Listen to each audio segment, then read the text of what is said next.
Thanks for joining me again, Simone. We are talking about step 10 of the 12-step process for change management. I guess this step's really around the concept of getting into the weeds and understanding some of the tactical things that you do to implement these any particular change. So tell us about these moves that you made to for both licensing and managed accounts. Where did it start from you, and how do you actually implement this sort of stuff?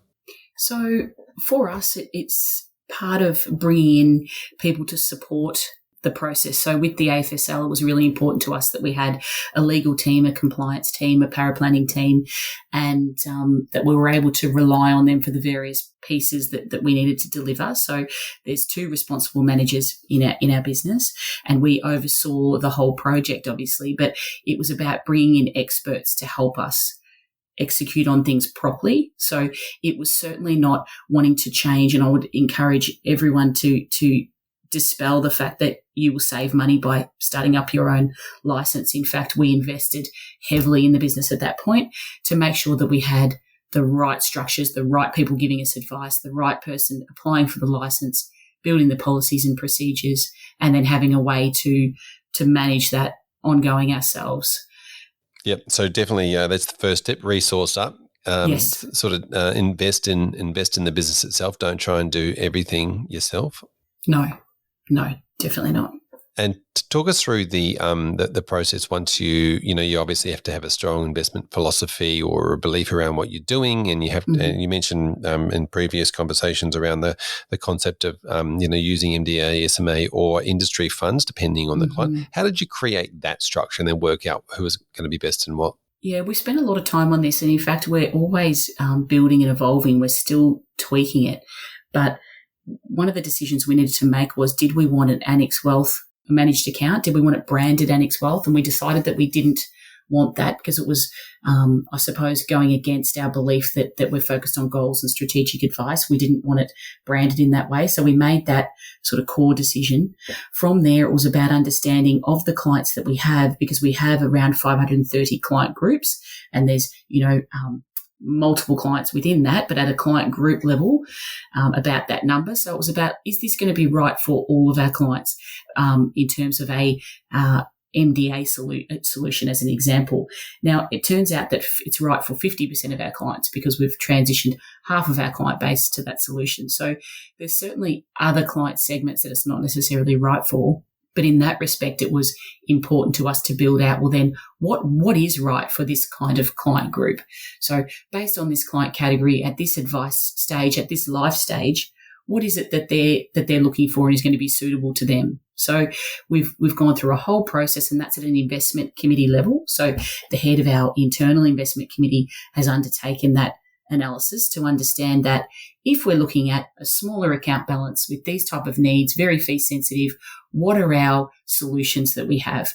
And we felt that that type of guidance was important to give advisors so that we're following the same process, no matter whether we're looking at an MDA, an SMA, an industry fund. It starts with the client uncovering what they need and then looking at what's the best available in the market. And this is why we're giving these couple of solutions our tick for these reasons, and then making sure that we're constantly reviewing that and updating that and making not being afraid to make changes where there's a new product on the market, where there's something that's changed, not being afraid to go back and tweak that. Yeah, I'd imagine having a fairly clear structure around that from both for compliance RM point of view is obviously safe, but from an advisor point of view, it probably feels like that takes the pressure off them with the choice. It's like, no, that we have a system and you fit here, and so that you're definitely in that bucket.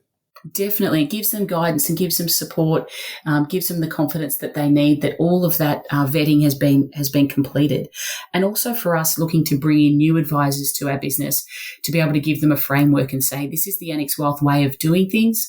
This is the guidance that you need and the support that you need to get things right. Yep. And when you come up with that framework and structure, there's obviously a lot of work involved in that.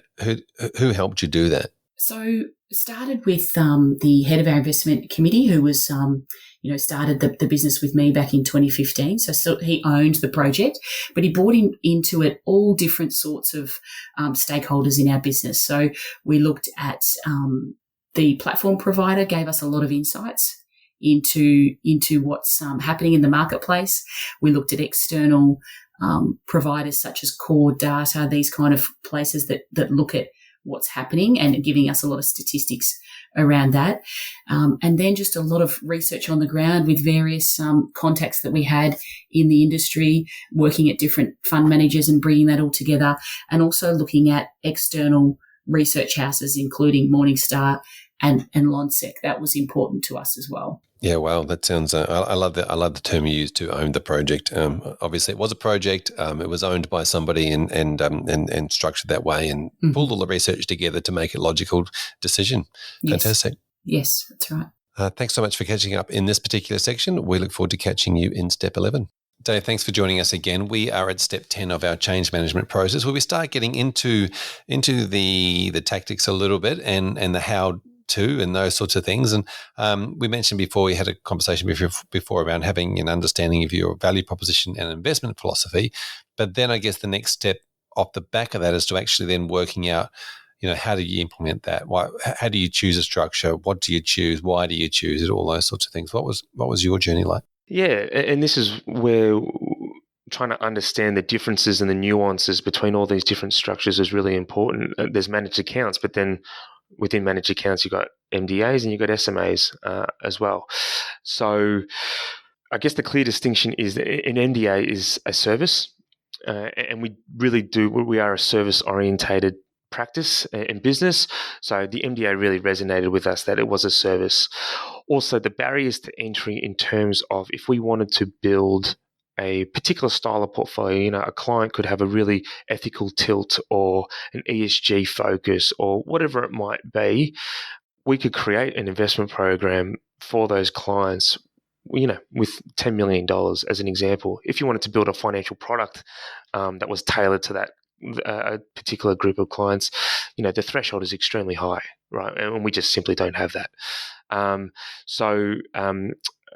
That figure I plucked out of the air, by the way, but the point was the barriers to create something and tailor something to the client is quite low within the MDA environment. An SMA obviously is a financial product. Again, there's nothing wrong with that, and they're perfectly fine, and they give fantastic outcomes.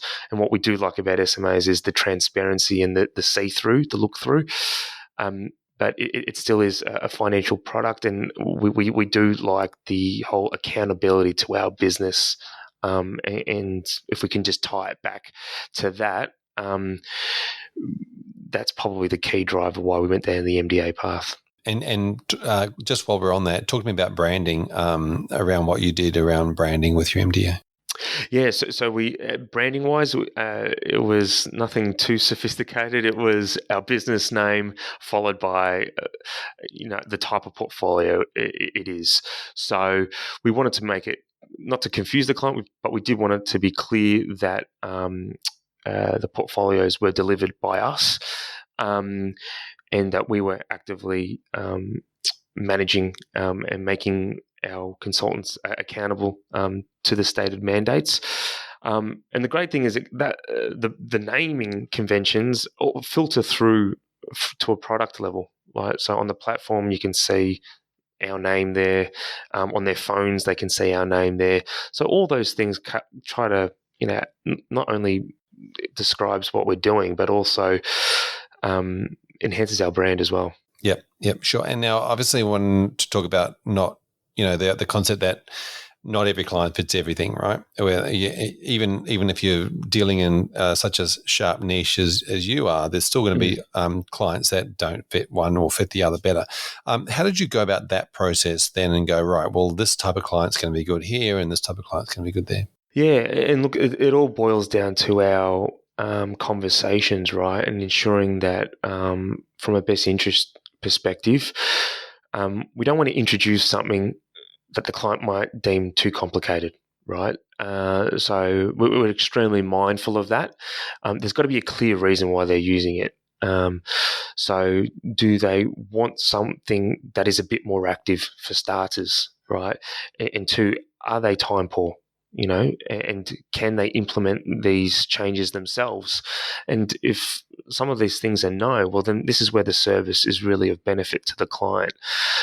But some people are extremely capable of doing certain things themselves, or they don't understand the structure. So we don't want to roll everything out to everyone.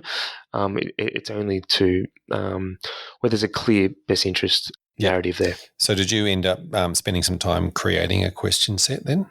Yeah, that's right. It's not a checklist where we just go, just ask standard questions. It's more to help develop conversation. So it's extremely natural, not forced, but we just want to get to the bottom of what our clients' needs are and what the pain points are, and trying to figure out, what service is appropriate. So the MDA is typically our premium service. We've got, basic services as well, where we will not go down that into that space.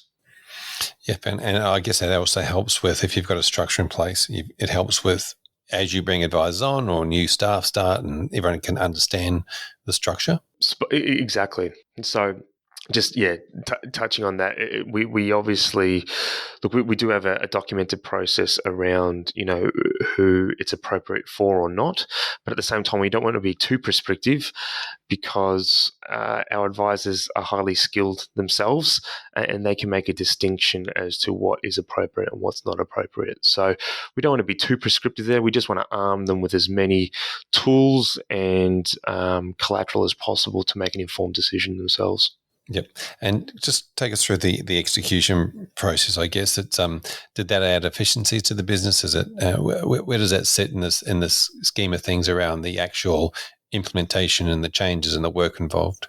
Yeah, extremely. So part of our business was I guess we'll call it the old world for lack of a better term, in the sense where you might have a platform and you're selecting funds and you stick to a model, and then you update that at your annual review, right?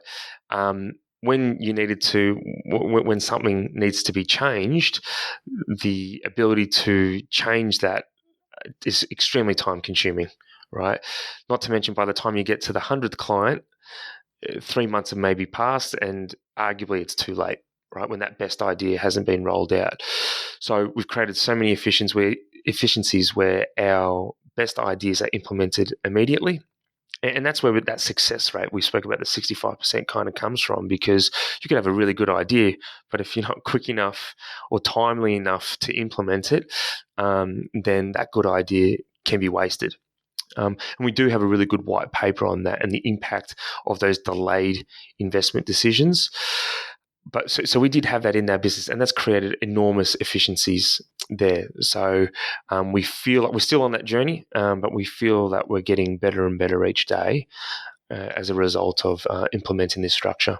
Hey, Mel, thanks so much for joining us again. In this particular part of the change process, I want to get a little bit deeper into some of the nitty gritty around how do you work out what we're going to do? Like what's the structure we want to use? How does that fit with our investment philosophy or beliefs? And so when it comes to, I guess, the rubber hitting the road, what are you seeing? Yeah, I think what I see is people tend to have a preconceived idea on the type of structure, potentially without doing enough DD into why that specific structure. So I think deciding on the investment philosophy and the investment partner is a really key thing. I actually think the structure is potentially a second step, because you achieve mostly the outcome. You can do it in different ways with both of these vehicles. It will depend on your platform provider, how your investment partner works. With technology where it is, you can typically do both. With an MDA, you need this on your license, but there are also third-party MDA providers that are phenomenal, and you don't have to put that on your license. You might decide to put it on your license.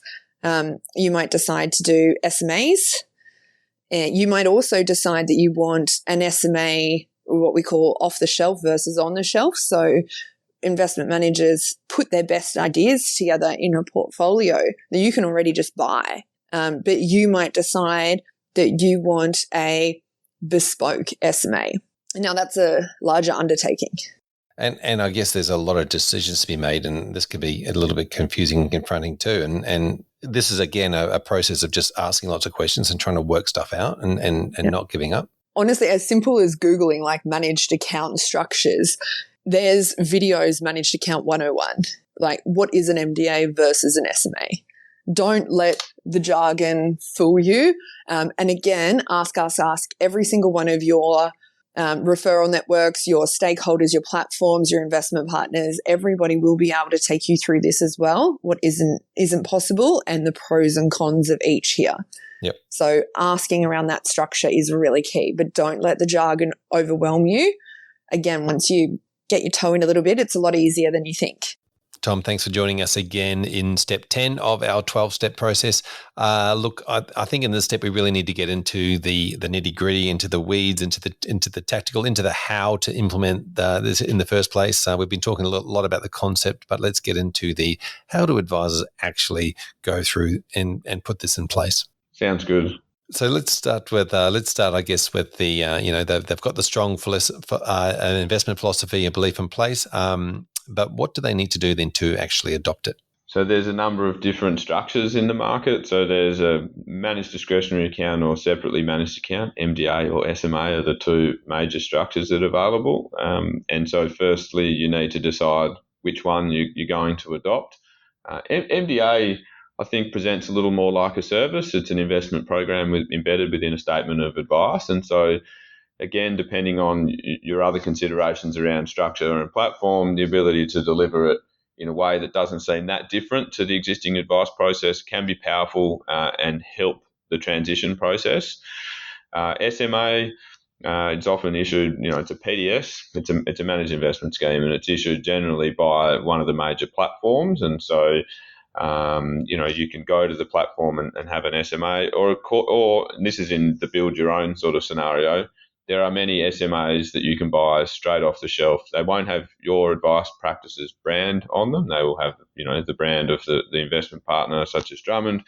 However, that may be a good first step for many practices or smaller practices looking to adopt. Okay, so this is a really, really integral part of it. Choosing one or the other, or can you choose both? You can choose both. I think in the end you need to make a decision. We find conviction's really important here. So conviction in the investment philosophy that you adopt, and even if that's adopting our investment philosophy, understanding it and having conviction in it, having conviction in the structure, having conviction in the platform, really believing that the total solution you're presenting to your clients is the best that you can be. And I think that resonates with the clients. The clients buy into that. If you don't really understand whether it should be MDA or SMA, if you don't really understand which platform, I think that gets lost in the conversation and the clients don't buy into your conviction. So in the end, some of these considerations don't matter.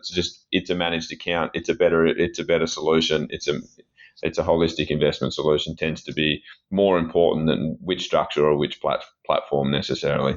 And what are some of the big considerations for advisors making the decision? What are some of the things that they hang their hat on when it comes to that choice? The perception around the product and often the brand. So particularly for larger practices, so north of $100 million, the ability to white label that. They still, irrespective of whether they have the ultimate decision making, they want something that they can take to their clients and own as their own. And so the white labeling is important. And the number of different features and functions, I guess, that come around the different types of portfolios. The flexibility within the mandates, is an important consideration. And sometimes in MDA, there's more flexibility there is in SMA, which can be more rigid. Yep. Do you see a certain size of firm going one way or the other? I think they're partly driven by the platform and partly our own, is that we see, sub $100 million practices, they're not really at a scale to build something from scratch. There is a lot of upfront legal and operational work that's involved in that has a cost. And so, under 100 million, you should be thinking about adopting like a great solution off the shelf.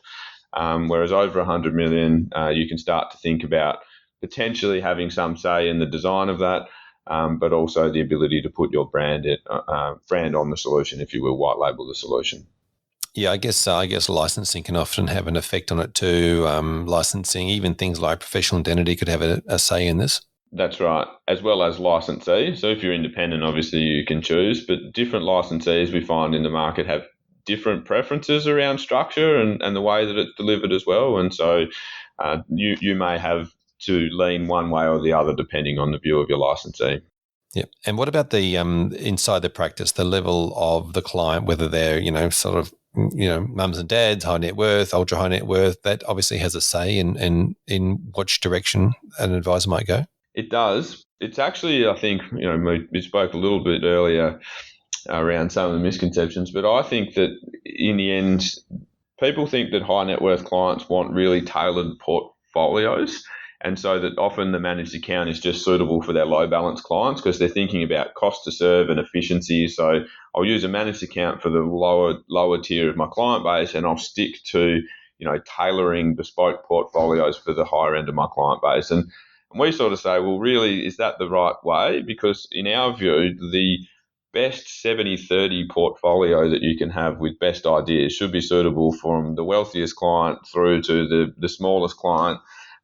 Best ideas are best ideas. And so, potentially there's ways of sort of, segmenting the client base and delivering slightly different service models. And so maybe with your, high net worth clients, you may incorporate some satellite opportunities. Maybe there's, some other growth investments or wholesale investments that you can offer to them. But really with the managed account, the best 70-30 portfolio, for example, sitting at the core of that solution. And so again, it comes back to adopting a consistent philosophy across your business and setting the market narrative and the communication strategy.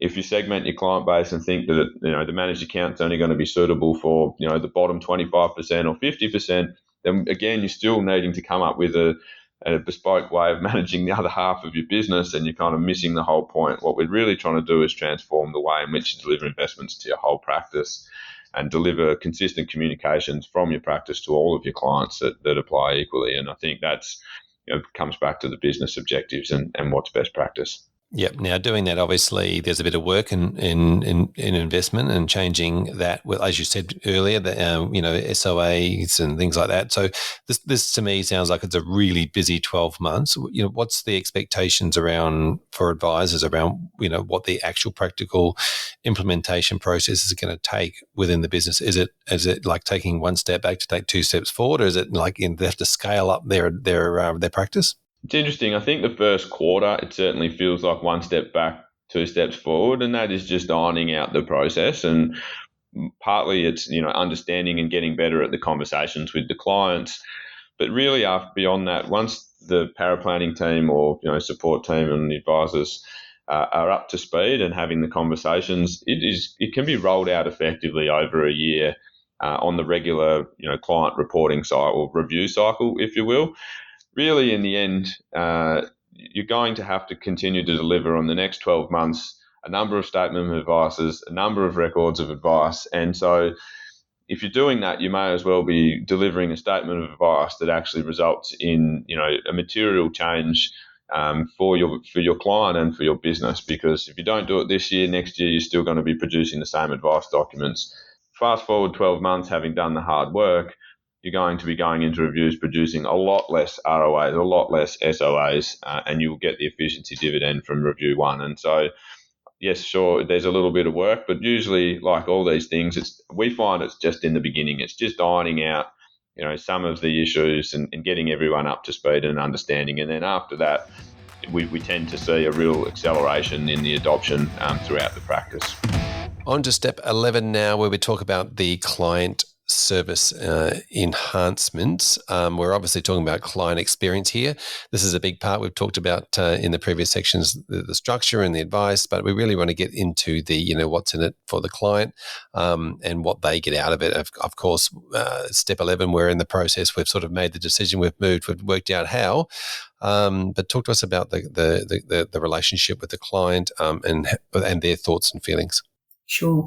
It is a big change for clients to move from, sitting with an advisor and the advisor seeking permission to make an investment change versus an investment change happening and them finding out after the fact. So we were very conscious of this when building the new investment service, and we make sure that clients are communicated in a very timely manner so that when changes happen, they're notified on the same day, so that they're given that benefit of the insight into why things are happening. And then it also gives them a sense of control and information. I suppose the more information they have, the more control they feel the advisor has, and they're partnering, obviously partnering with the advisor to get the outcome. So we were conscious of that change that clients may feel as though, hang on, I was in control of these decisions and now they're just happening. But our experience and feedback from clients has been quite opposite to that, in that they feel very informed.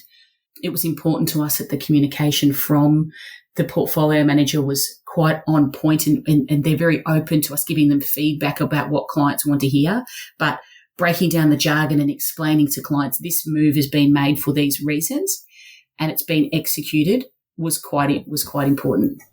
Yeah, it feels to me like if I put my client hat on, that keeping them informed is one thing, but I guess the feeling is of inclusion, of them being included in the decisions. Yes, it's been made and it's been implemented. They get told straight away, so they're feeling like they're included in the conversation as it happens.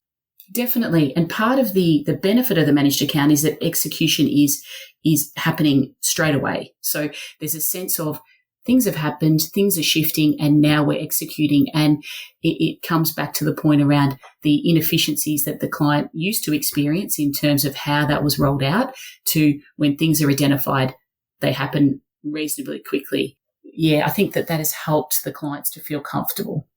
And this, again, forms part of one of best ideas at the time. Yes, that's right. And there's no real surprises for clients once you get on that wheel of communication. And we really make sure we have a monthly communication with clients, and then a quarterly communication that is more detailed, and then the quarterly investment webinars as well, because if they understand the themes and the macro themes as to what's going on, when things are executed, there are no big crazy surprises. So because we've already talked about a certain theme playing out in investment markets, and then it is executed upon. So at the moment, there's been no big surprises, which would be nice if it stayed that way.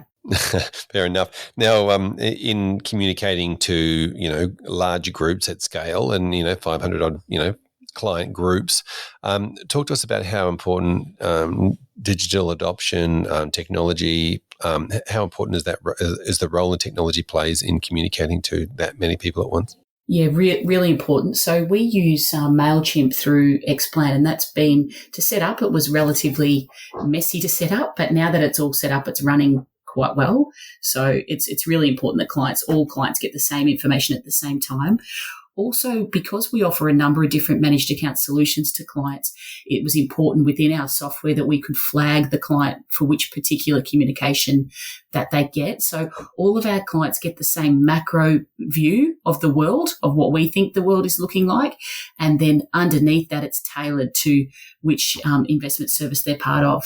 Well, so that was, as you mentioned, that's quite an intense setup. Yes. But the benefit of that is pretty decent, I'd imagine. Yeah, that's right. And I think it results in more customised communication, which, is important from how the client feels when they receive that.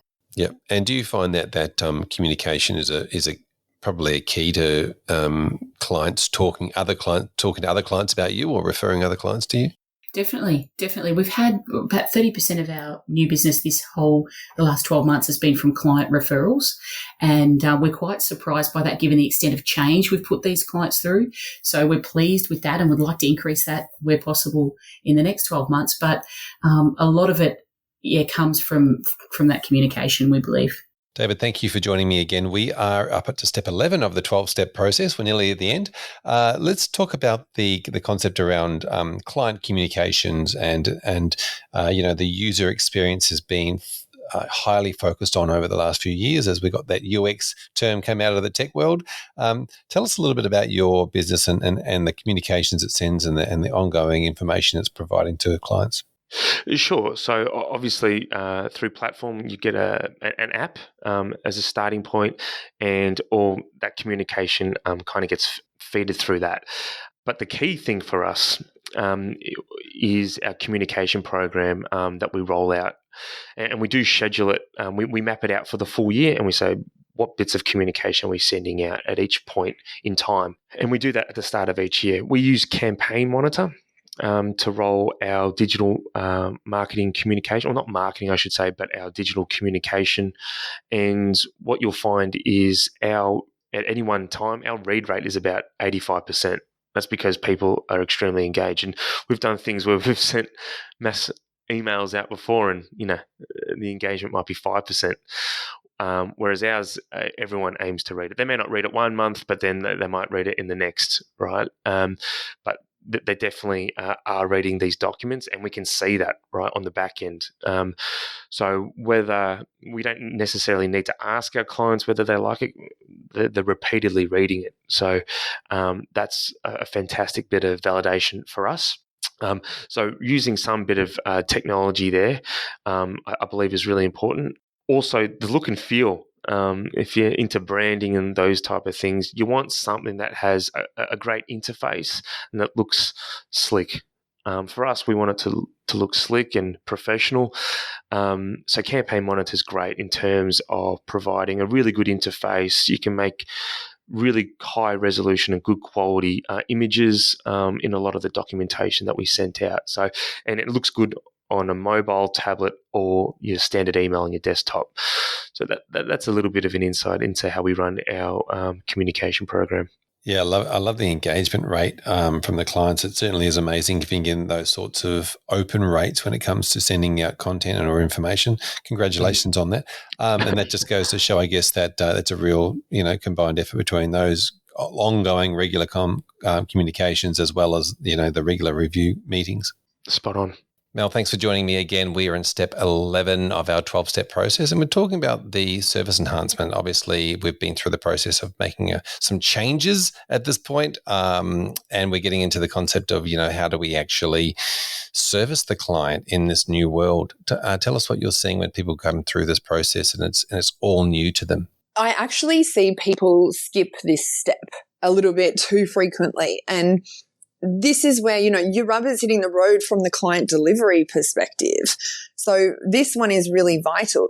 I'd say it's really important here to look back at what you were trying to achieve, what that value proposition is for the client, looking at all the client touch points, looking at it from their view.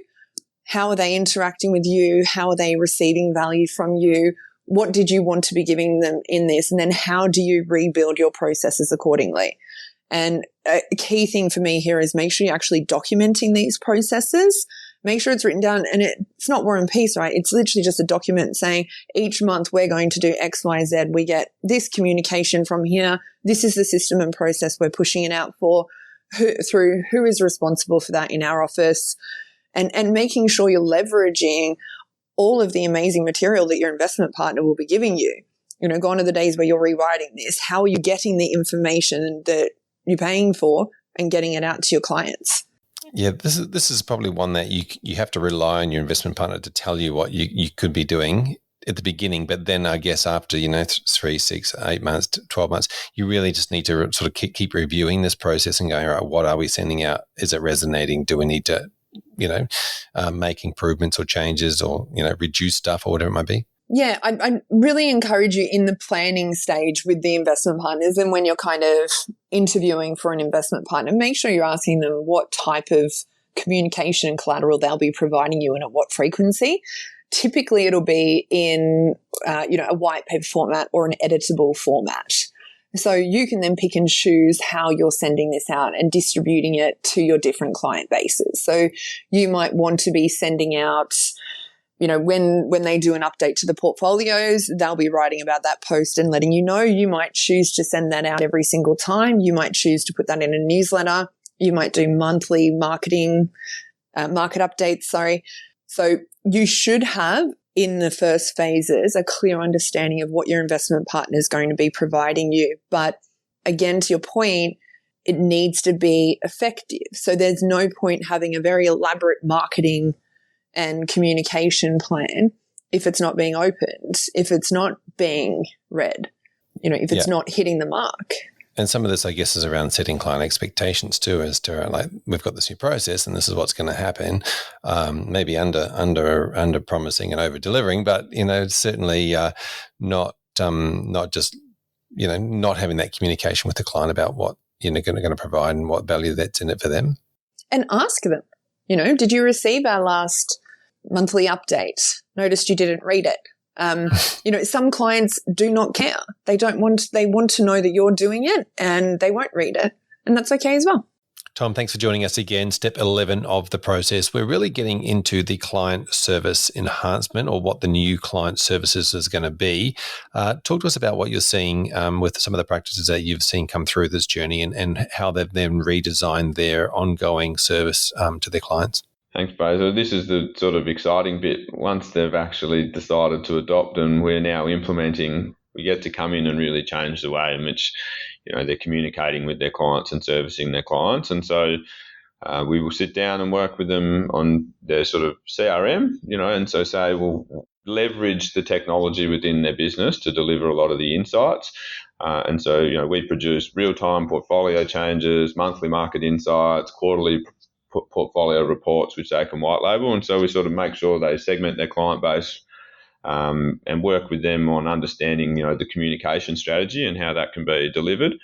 And so really what we find, if you adopt in full, like all of the service and reporting, what we see is then the advisors don't have to turn up to review meetings and have, market presentations or investment-related reviews. They're really turning up to talk about, strategic advice, the relationship, because all of the investment-related communication and work has already been delivered on a consistent basis in real time. It also helps, we've found, 12 months later, they turn up and there might be 16 or 20 different bits of, investment-related communication sitting on the client file. So when they're ticking the FDS box, they've actually got more communication, more contact points sitting in the client file than they had in the previous 12 months. So that's been a real important sort of advancement for them as well. And then the ability to sort of focus on more high-level, marketing activities, whether that's through seminars or webinars or other ways of engaging the market now that they've got more time and, more help on that front. Yeah, I also think from the marketing point of view, once you've got your value proposition down pat and that you're there for a strategic reason and you have a team for tactical stuff, and as I mentioned before, that getting down in the nitty gritty of stuff, that you've got a team of people that do that. You're able to communicate that a lot better, and then if you're able to communicate it a lot better, then you're able to your marketing picks up in that respect. Absolutely. We spend a lot of time trying to set the narrative, and so again, I think a lot of the communication, and particularly in relation to investments in advice world, is quite reactive. Something's generally happened, often it's not good, and so the communication strategy becomes quite defensive. We see, lots and lots of pickup in communication when markets go bad because advisors are encouraging people to sit pat, don't worry, don't change your strategy. Whereas what we've been able to deliver for our clients, because we have discretion, we have an active asset allocation process that's focused on risk management, the ability to actually get ahead of the curve and make decisions to protect portfolios, provide proactive communication through to the clients means that, they're getting less calls, less emails and more proactive communication. But again, it's sort of that narrative is set, the theme is set, the clients are happy, the advisor understands, where they are and how the portfolios are positioned. And then when we hit, bad patches in markets, there's sort of less reactive running around chasing our tail or trying to protect the book, if that makes sense. Yeah, I love proactive comms rather than reactive.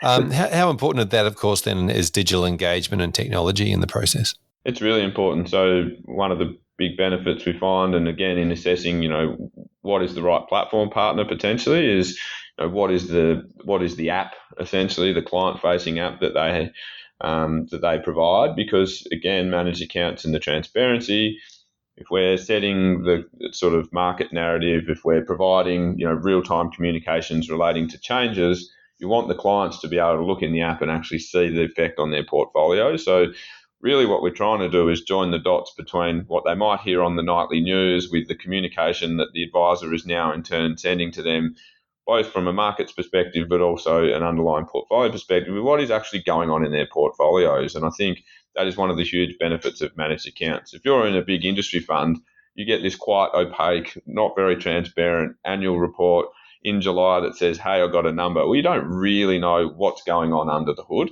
Whereas in the managed account model, it's proactive, it's transparent, and it should actually increase, the education of the client and the engagement of the client. And ultimately, that is what helps the client stay on the journey through good times and bad, is if they understand what they're invested in and they understand what the strategy is, then they're more likely to stick to their goals. They're also more likely to save more because they understand they're committing more capital because they believe in it. And that's really powerful from a long-term wealth creation perspective. Simone, thanks for joining us again. And in this step 12 of the process, we're really looking at in the past and reviewing some of the numbers and figures for advisors that are thinking about the transition or transitioning. We're talking about after 12 months and you've spoken to every client or whatever it might be past the transition.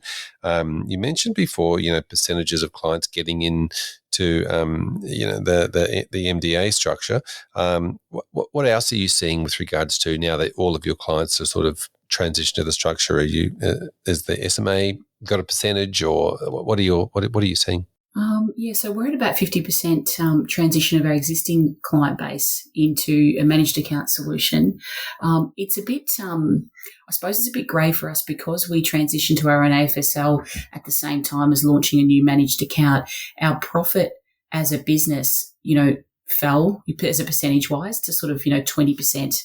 EBIT sort of thing in that year, but we're looking to push that to 30-35%. So it's a little bit muddied with the fact that we had to invest heavily in our license, invest heavily in infrastructure. But we expect coming off the back of this that we're laying the foundations for exponential growth. So we're not looking to acquire businesses at this point because we want to get our own business working very well. We've definitely freed up advisor capacity to the extent that we have one or two advisors in the business that can double their client numbers, whereas previously they would not have had the ability to do that. So that has a direct impact on profit because our costs aren't going up, but that advisor can double the number of clients that they can see. So getting the foundations right will have an impact on future profit. But for that 1 or 2 years, it certainly was a bit of a holding pattern. But in light of the 20-year plan, it was something that we were quite prepared and happy to invest in for the future success of the business. Yeah. Now, previously, in one of the other conversations that we had, you talked about, then a metric being how many clients each particular advisor can serve, and you sort of, the 100 numbers being around. I don't know. It's sort of a nice round, whether it's a nice round number or it's practical, or whether it's a benchmark we put in our heads. But you've said that you've been able to push that up to 150. Yes, we certainly have, and for advisors now, it's all about finding clients that they want to take on as well. So we went through a lot of I suppose stress in terms of setting up the AFSL, but now it's about advisors being really confident in the service offering and saying, this is who Annex Wealth is, this is what we believe in, this is what we can do. And they're actually finding that they're attracting the kind of client that they also want to work with long term. So I think it's had that impact as well. For internal team members, as I mentioned, our young person who's been with us for 5 years, allowing him to be freed up from the implementation burden of doing switches and doing records of advice, etc., and allowing him to focus on more complex areas has really freed him up to do his professional year, which he started in April this year. Yeah, well, that's amazing. I love those success stories of people, yes. more advisors coming through. Tell us a little bit about the impacts for the staff with regards to, some of the ongoing or the new obligations with reporting and those sorts of things, how that's, any savings or cost savings or time savings there? In terms of the new product provider consents and internal consents? Yes. I think it really helped us, the fact that we've got clear client segments. We've now really working through these projects. We understand who our clients are, what fees they pay, and what service we provide to them. So that really helped. We know so much more about our business than we did previously. So allowing us to have that information then was another project in itself in terms of just rolling out how we would be communicating these requirements and changes. So we're using technology wherever we can to do that via digital consents. But because the advisors are also interacting with the clients so frequently, it then becomes part of a standard agenda, because we have a business-wide agenda that we have for review meetings, and it becomes part of that discussion. So building that in via templates and processes has just been another thing. So I think sometimes going through so much change, it gets you ready for just accepting the fact that there are always changes. And if you approach it with the same mentality, the same methodology, you can get the outcome that you need to get. So no different to educating internal staff for the managed account, having a set process, having a project timeline. All of those things have been consistent across all of the changes that we face and whatever it may be in the future.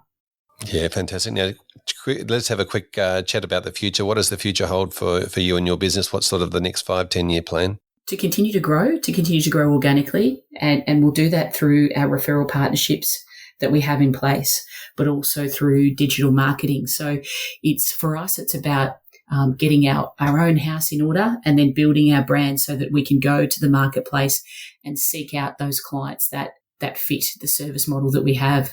So they're really the two main areas, is organic growth and the digital marketing that we will be undertaking in the next financial year. Fantastic. Love the digital marketing space. If you've got a story to tell, it's a great space to tell it. And Yes. And by the way, thank you for coming and telling your story with us and sharing it with advisors. I really appreciate it. Simone, if somebody else wants to continue the conversation with you and get hold of you, what's the best way they can find you? They can find me via our website, so annexwealth.com.au. All the contact numbers and email addresses are there. Fantastic. Really appreciate it. Thank you, Fraser. David, thanks for joining us again. We are rounding out this topic series around the transition, business transitions, and of course, the best part about any business transition is the review afterwards, the post, and seeing what the numbers were and going through the business impact. Tell us for you, what's the impact been to your business? Oh, geez, where do I start? It's been profound, to say the least.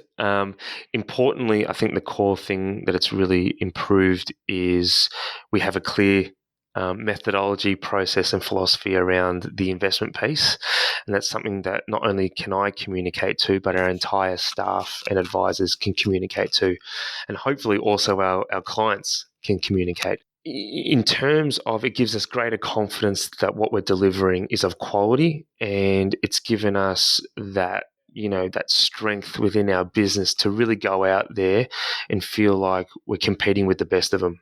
And we're winning fantastic clients. We're winning really big clients that if I looked back 5 years ago, we're not getting in front of. So it's really empowered us to become a much better business. We're humble enough to realize that we can't be the best at everything.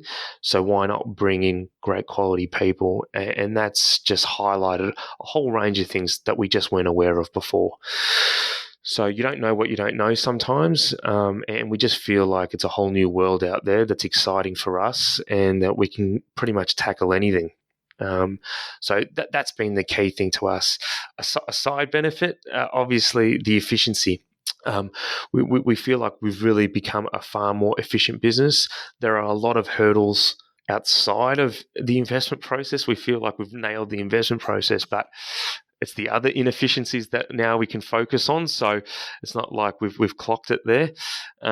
So there's still plenty of things we're working on. Overall, we also do have the confidence from a business strategic perspective that we can integrate other businesses. We probably would not feel that confident if we hadn't have gone down this journey and tried to integrate other businesses. And then long term, hopefully, when other people look at our business and they see our business, they may see there's a more valuable business there. Hopefully, it does add some kind of additional multiple in the way we operate our business and people see our business. So if we can be a really quality turnkey style business in the back end, we hope that actually adds value to our underlying value as a business. when compared to others. Yeah, David, thanks so much. I really love the way you present that as the biggest value for you is that intangible value of confidence and strength, and really being able to articulate what you stand for to your clients and your staff and to anybody else. Thank you so much for being part of this series. If somebody wants to continue this conversation with you, what's the best way for them to reach out to you? I think for now, LinkedIn. Please reach out to me on LinkedIn. I'll endeavour to answer any questions or take any phone calls, but that's probably the best point. We are going through a bit of a website revamp, so you can definitely catch me on LinkedIn. Fantastic. And it's David Maloney, CFP, if you're looking on LinkedIn, because there's a few of you around, isn't there? Yeah, just... I thought I was original when I did it at the start, but it seems to be plenty of people doing it these days. But yes. Wonderful. Thank you, David. Really appreciate your time. My pleasure. Mel, thanks so much for joining us in this process, this podcast, I should say, when we're going through the process of change management, and particularly bringing managed accounts into a business, such a big, it's a fairly big step. Tell us post-transition. We're talking about after the fact, and let's just quickly start with how long has this taken us to get here? If somebody's, from the very first step through to this step, what sort of timeframes are you seeing? I've seen this done in 2 to 3 months or 2 years plus. So it can take as long or as little time as possible. My general advice would be to make this as quick as possible. Prolonging this prolongs the strain on your business as well. So my recommendation is to get in and get it done. You also want to avoid not gaining all the benefits of this. One of the worst things you can do when going and, adopting new technology, new processes, new portfolios is ending up with half your clients there, half your clients somewhere else, because you kind of lost momentum. And now you're actually at a higher capacity than you were before. It's the opposite of what you wanted. So I think post-transition, if you've been listening to the podcast back in episode 1, it was, where do you want to end up? What are the KPIs? What do you want to be looking at? So regularly checking that, the same way you have investment committee meetings, be tracking the KPIs of this project through the project and then at completion. So have we actually achieved the milestones that we wanted? What were the financial KPIs that we wanted to achieve here? And then if not, why? Yeah, I really resonate with the concept of momentum, because this is kind of like one step back, 2 steps forward type thing. And if you're not if you don't, get those 2 steps forward happening, you're still 1 step back. So I guess it does, it does eat into some of the profitability of the concept and the and efficiencies. Now, I want to talk quickly about effectiveness and client experience. What are you seeing with firms that have transitioned with regards to client satisfaction, or how their clients are feeling about it? Overwhelmingly, you'll get calls from advisors saying, even this client who I didn't think would want it has wanted in, and everyone wants it and everyone's loving it and loving the communication, loving the interaction. I've got some firms that the investment managers will come in as well directly with the clients, do some functions where they're doing market and portfolio updates.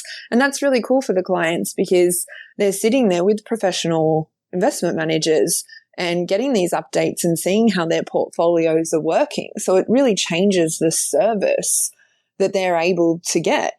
Another thing, notably, clients, despite what we think, don't want 100-page documents every time they come in to see us. They really don't. So it's been very interesting for me post-transition, seeing, we often talk about the time that a managed account will save, per week, etc., for advisors.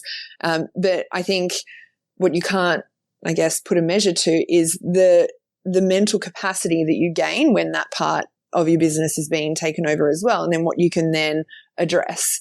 Also, a lot of confidence in, I've just executed this cool project, what else can I do? So you see advisors starting to turn their mind to a lot more new projects and a lot more new technology. So it almost gives them momentum to be tackling other areas of their business, which I think is really cool. Definitely very cool. Mel, thanks so much for coming on and chatting to us about this. If someone wants to continue the conversation with you, what's the best way for them to reach out? Absolutely. I'm on LinkedIn, so reach out to me and I'll come back to you straight away. Thank you so much for generously giving of your time and experience. Thank you for having me and looking forward to hearing from anybody about this journey. I really enjoy it and think it's a great path for firms. Tom, thanks for joining us again. And the last step, step 12 of this change management process. Now, of course, in any change management process, the review or the looking back or the post transformation review is really important, and to understand, we did all this thing and what has the business impact been. From your observation, what are you seeing practices doing in this space? Fortunately, we've got clients that have, transitioned now over a number of years and are well past that sort of 80% conversion rate. So they're seeing the material benefits from the transition and the partnership with us. Firstly, the staff satisfaction internally, the staff are more focused and less burdened by, somewhat manual administration tasks and rebalancing and filling out spreadsheets to work out what the client's portfolio should look like, and more focused on high value work. So that's been really important. Second, the sort of perception of the business to market. They now, have developed and built out a demonstrated track record of investment performance and service, which is helping them go out to referral partners or new clients, or actually receive more referrals because they've got a really well articulated investment process and philosophy. And also more referrals is good, more staff satisfaction. The numbers that our clients give us are those that have fully adopted. They think it's about 30% essentially capacity within their business. Not one of our clients has let anyone go as a result of the efficiency dividend. I think that's a big misconception, but they've just got more satisfied clients, but more satisfied staff within their business and more capacity for growth. And because they've developed a really strong investment proposition that their clients are now giving them more referrals, they're just driving the business growth, and using up that capacity for ultimately a better business. So that's really powerful. Yeah, it certainly is. And I always come back to the efficiency gains that are, we should be efficient by now, surely. Like the amount of resources available to financial services businesses to not be efficient is not a great result. 30% capacity is quite a leap in a firm's ability to grow. Tell us about some of the results that you're seeing out of the back of that, and does that mean 30% more clients? Certainly capacity for 30% more clients. So they're achieving that through spending more time on working with referral partners, on more webinars, more content. We're seeing a pickup in digital marketing activities from those clients as well, which is really powerful, but also probably capturing, I think, more of the client holistically, the client relationship. So maybe dealing with higher net worth clients and a bigger share of their wallet, but also having time then to engage with their children and making sure the next generation is coming through. So capacity to deal with sort of a bigger piece of the total household wealth as well is really important. One of the things I wanted to touch on was the client experience. That's obviously a big part of it. Looking back, was there an engagement with the client that was at a specific level? And we didn't sort of cover this in one of the earlier steps, but maybe surveying clients beforehand and then afterwards, and looking at their net promoter score or their scores in a way to see what the client experience improvements have been. I don't know whether we've had explicit sort of net promoter score surveys done, but certainly the feedback we get, our clients are nice enough to share the feedback that their clients are giving them about the service, and it's overwhelmingly positive. They enjoy the level of activity they're seeing in the portfolios. In fact, they're sort of going, well, it makes sense to us. The markets are moving fast and actually more needs to be done and more is being done. So they feel like they're getting better value for money. They're not paying more. And they really enjoy the communications. And so they've the advisor and the clients are having deeper, richer conversations around what's going on in markets, despite the fact that, there's a partner there actually making the decisions.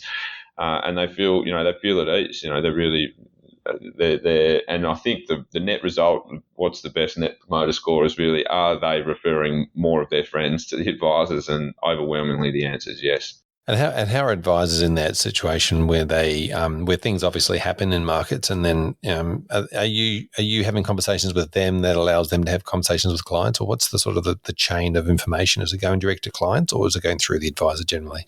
No, we never communicate directly with the clients other than if they're tuned into a webinar or a seminar that we'll be co-hosting with the advisor. So we produce all of the content in real time and send it to the advisor, and it's up for the advisor again to then disseminate that information to their client base, whether that's verbally, whether that's via their CRM. Again, the advisor is the trusted source of information, and they deliver that to their clients in the format that their clients expect. And so our job is to make the advisor's job easier and make them look smarter, and we do that by providing real-time information to them that they can in turn share with their clients. Tom, thanks so much for coming on the series. It's been an absolute pleasure chatting to you about the 12-step process. If advisors want to get hold of the 12-step process, what's the best way for them to reach out to you or one of your team and grab a copy of this 12-step process? Thanks, Fraser. Yeah, you can either come to me directly, Tom Schubert, tschubert at drummondcp.com, or our head of strategic growth, Katrina Wortley, cwortley at drummondcp.com, or just sign up to our insights on the website. Fantastic. And the website address? www.drummondcp.com. Thanks, Tom. Really appreciate your time. Thanks, Fraser.